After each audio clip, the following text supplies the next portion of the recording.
ভারত বনাম নিউজিল্যান্ডের এই চতুর্থ ম্যাচটা হারাটা উচিত হয়নি আমাদের। মানছি এই ম্যাচটা ইম্পর্টেন্ট ছিল না, হয়তো এই সিরিজটা আমরা একতরফা জিতে গেছি নিউজিল্যান্ডের এগেনস্টে, কিন্তু এই ম্যাচটা এক্সপেরিমেন্টের চক্করে হারাটা আমাদের উচিত হয়নি। তবে এই ম্যাচটা হারার একটাই কারণ সরাসরি বোঝা যাচ্ছে, আমাদের বোলিং ডিপার্টমেন্ট তাদের কাজটা ঠিকঠাকভাবে পালন করতে পারেনি। যেখানে এই ম্যাচটাতে আমাদের 5 জন বোলার খেলেছে, তারপরেও আমাদের বোলাররা 200+ রান দিয়েছে। আর শুধু এই ম্যাচটাতে নয়, এই পুরো সিরিজটাতে আমাদের বোলাররা ফর্মে ছিল না।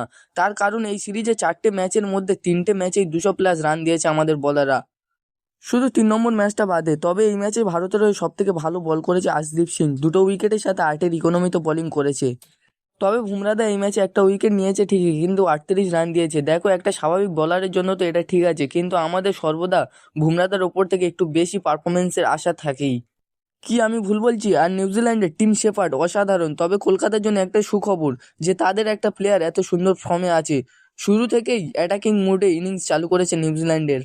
তবে এই ম্যাচে আমাদের খ্যাপা অভিষেক শর্মাটা রান পেল না, একটু খারাপ লাগছে। এই নিয়ে আমাদের খ্যাপা অভিষেক শর্মাটার 2টো ডাক হলো এই সিরিজে, কিন্তু সঞ্জু স্যামসং এই ম্যাচেও রান পেল না। তবে এই সিরিজটাতে দেখে মনে হচ্ছে তিলক বর্মা কামব্যাক করলে কাকে রেখে কাকে খেলাবে তা নিয়ে সমস্যায় পড়বে আমাদের সিলেক্টররা।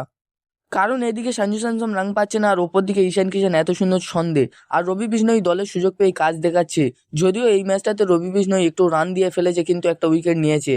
আর শিবম দুবে ওয়েল ডান, ব্যাটিংয়ের সুযোগ পেয়ে অসাধারণ ফর্ম দেখালো। 15 বলে হাফ সেঞ্চুরি, আর একটু হলে অভিষেক শর্মার রেকর্ডটাও ভেঙে দিচ্ছিল। তবে দুর্ভাগ্য, রান আউটটা হয়ে গেল, না হলে এই ম্যাচটাও নিউজিল্যান্ডের হচ্ছিল না। আর রিঙ্কু সিং অসাধারণ ফিল্ডিং, 4টে ক্যাচ নিয়েছে এই ম্যাচে। আর রিঙ্কু সিং নিঃসন্দেহে অসাধারণ ফিল্ডার, তারপরেও এই ম্যাচে 4টে ক্যাচের সাথে 39 রান করেছে। তবে নিউজিল্যান্ডের captain Mitchell Santner well play, খুব সুন্দর বোলিংয়ের সাথে খুব সুন্দর ক্যাপ্টেনশিপ, আর এই ম্যাচের সেরা প্লেয়ার টিম শেফার্ড নিউজিল্যান্ডের হয়ে। তবে আশা করছি ভারতের পরের ম্যাচে কামব্যাক করবে, আর খেলার মধ্যে হার জিত তো থাকেই।